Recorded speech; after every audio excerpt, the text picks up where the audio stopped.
श्री राम। जय श्री राम। जय श्री राम। उन सेवकन ने कोमल और नम्र वचन कह के उत्तम, मध्यम, नीच और लघु सभी श्रेणी के स्त्री पुरुषन को अपने अपने योग्य स्थान पर बैठाया। वाई बखत राजकुमार राम और लक्ष्मण वहां आए। वो ऐसे सुंदर हैं मानो साक्षात मनोहरताई उनके शरीरन पर छा रही हो। सुंदर सांवलो और गोरा उनको शरीर है। वो गुणन के समुद्र, चतुर और उत्तम वीर हैं। वो राजन के समाज में ऐसे सुशोभित रहे हैं मानो तारागणन के बीच दो पूर्ण चंद्रमा हों, जिनकी जैसी भावनाएं प्रभु की मूर्ति उन्होंने वैसी देखी। महान रणधीर राजा लोग श्री रामचंद्र जी के रूप को ऐसे देख रहे हैं मानो स्वयं वीर रस शरीर धारण करे भय हो। कुटिल राजा प्रभु को देख कर डर गए मानो बड़ी भयानक मूर्ति हो। छलते जो राक्षस वहां राजन के वेश में बैठे, उन्होंने प्रभु को प्रत्यक्ष काल के समान देखो। नगरवासियों ने दोनों भैयन को मनुष्यन के भूषण रूप सुख देने वालों देखो। स्त्री हृदय में हर्षित है कि अपनी अपनी रुचि के अनुसार उन्हें देख रही मानो श्रृंगार रसी परम अनुपम मूर्ति धारण करे सुशोभित है हो। विद्वानन को प्रभु विराट रूप में दिखाई दे। जाके बहुत से मुंह, हाथ, पैर, नेत्र और सिर हैं। जनक जी के सजाती कुटुंबी प्रभु को कातर है कैसे प्रिय रूप में देख रहे हैं, जैसे सगे सजन संबंधी प्रिय लगे। जनक समेत रानी उन्हें अपने बच्चन के समान देख रही हैं। उनकी प्रीति को वर्णन ना करो जा सके। योगिन को वो शांत, शुद्ध, सम और स्वतः प्रकाश परम तत्व के रूप में दिखे। हरिभक्तन ने दोनों भैयन को सब सुखन के देने वाले इष्ट देव के समान देखो। सीता जी जा भावते श्री रामचंद्र जी को देख रही हैं। वो स्नेह और सुख की तो कहवे में ही ना आवे। वह स्नेह और सुख को वो हृदय में अनुभव कर रही हैं, पर वो हुआ है कह ना सकें। फिर कोई कवि वह का प्रकार कह सके। या प्रकार जाको जैसो भाव हो, माने कौशलाधीश श्री रामचंद्र जी को वैसो ही देखो। सुंदर, सांवले और गोरे शरीर वाले तथा विश्व भर के नेत्रन को चुरावन वाले कौशलाधीश के कुमार राज समाज में या प्रकार सुशोभित है रहे। दोनों मूर्ति स्वभावते ही बिना काऊ बनाव श्रृंगार के मन को हरण वाली हैं।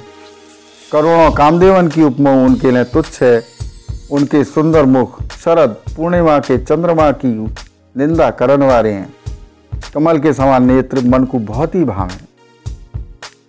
सुंदर चितवन सारे संसार के मन को हरण वाली, कामदेव के मन को हरण वाली है। वो हृदय को बहुत ही प्यारी लगे, पर वाह को वर्णन ना करो जा सके। सुंदर गाल हैं, कानन में चंचल झूमते हुए कुंडल हैं। होठ सुंदर हैं, कोमल वाणी है। हंसी चंद्रमा की किरणन को तिरस्कार करने वाली है।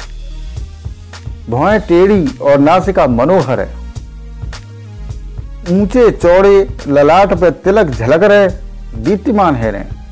काले घुंघराले बालन को देख के भौरन की पंक्ति लजा जाए।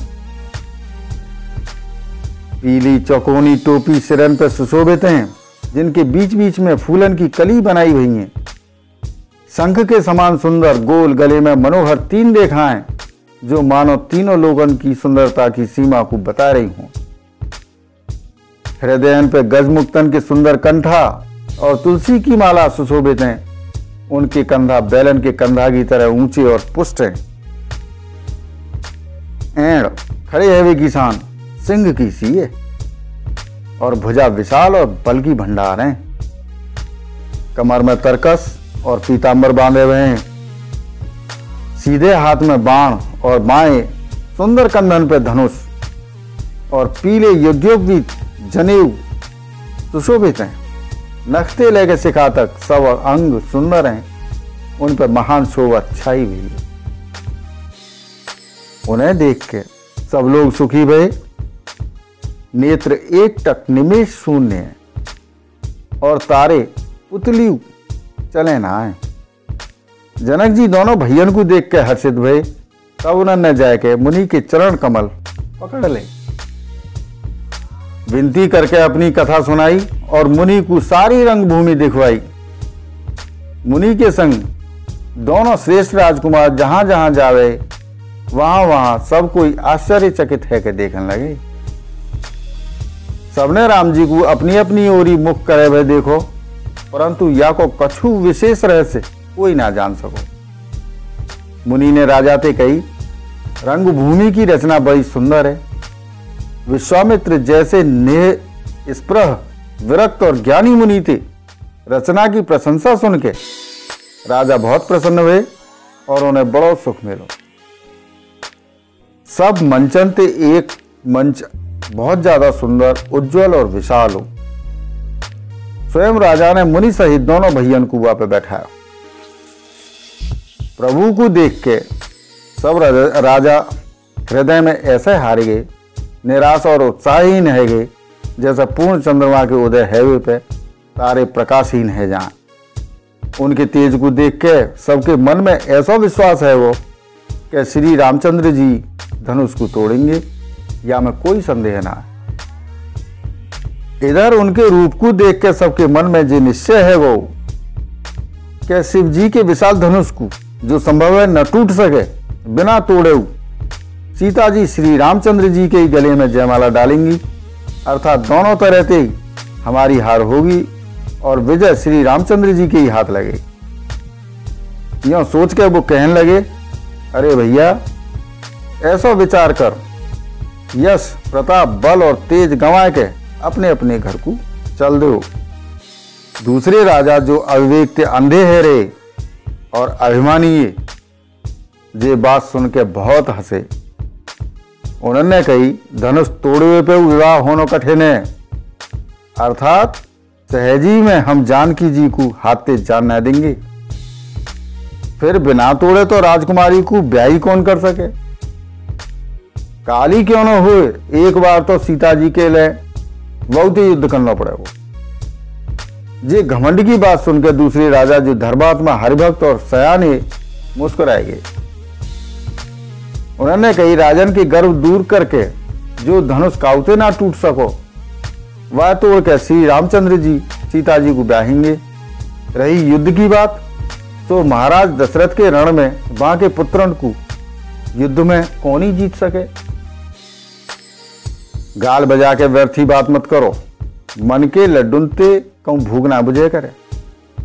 हमारी परम पवित्र सीख को सुन के सीता जी को अपने जी में साक्षात जगत जननी समझो।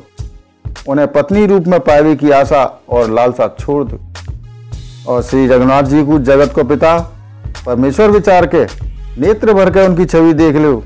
ऐसा अवसर बार बार ना मिलेगा। सुंदर सुख देने वाले और समस्त गुणों की राशि, सुंदर सुख देने वाले और समस्त गुणन की राशि ये दोनों भाई शिव जी के हृदय में बसन वाले हैं। स्वयं शिव जी जिन्हें सदा हृदय में छिपाए रखे हैं वो तुम्हारे नेत्रन के सामने आ गए। समीप आए भय भगवत दर्शन रूप अमृत के समुद्र को छोड़ के तुम जगत जननी जानकी जी को पत्नी के रूप में पावे की दुराशा रूप मिथ्या मृगजल को देख के दौड़ के क्यों मर रहे हो। फिर भैया जाकू जो अच्छा लगे वही जाके करो। हमने तो श्री रामचंद्र जी के दर्शन करके आज जन्म लेवे को फल पाए लो, जीवन और जन्म को सफल कर लो। ऐसा कह के अच्छे राजा प्रेम मग्न है कि श्री रामचंद्र जी को अनुपम रूप देखने लगे। मनुष्यन की तो बात ही का है। देवता लोग आकाश से विमानन पर चढ़े हुए दर्शन कर रहे हैं और सुंदर गान करते हुए फूल बरसा रहे हैं। तब सुअवसर जान के जनक जी ने सीता जी को बुला लो। सब चतुर और सुंदर सखी आदर पूर्वक उन्हें लेवा के ले आई। रूप और गुणन की खान जगत जननी जानकी जी की शोभा को वर्णन न है सके। उनके लिए मुँह सब उपमा तुच्छ लगे, क्योंकि वो लौकिक स्त्रीन के अंगन ते अनुराग रखन वाली हैं, अर्थात वो जगत की स्त्रीन के अंगन को दई जाए। काव्य की उपमा सब त्रिगुणात्मक माइक जगत से लाई गई हैं। उन्हें भगवान की स्वरूप शक्ति श्री जानकी जी के अप्राकृत चिन्ह में अंगन के लिए प्रयुक्त करनो, उनको अपमान करनो और अपने को उपहासास्पद बनाना होगा। यदि काउ स्त्री के संग सीता जी की तुलना करी जाए, जगत में ऐसी सुंदर युवती है ही कहां जाकी उपमा उन्हें दई जाए। जय श्री राम। प्रियजनों, शेष रामचरित्र अगले वीडियो में। तब तक इस वीडियो को लाइक और शेयर करें, चैनल को सब्सक्राइब करें, साथ ही नोटिफिकेशन बेल आइकन को दबाना ना भूलें, जिससे आने वाली वीडियो आपको मिलती रहे। वसुधैव कुटुंबकम। जय श्री राम। जय हिंद।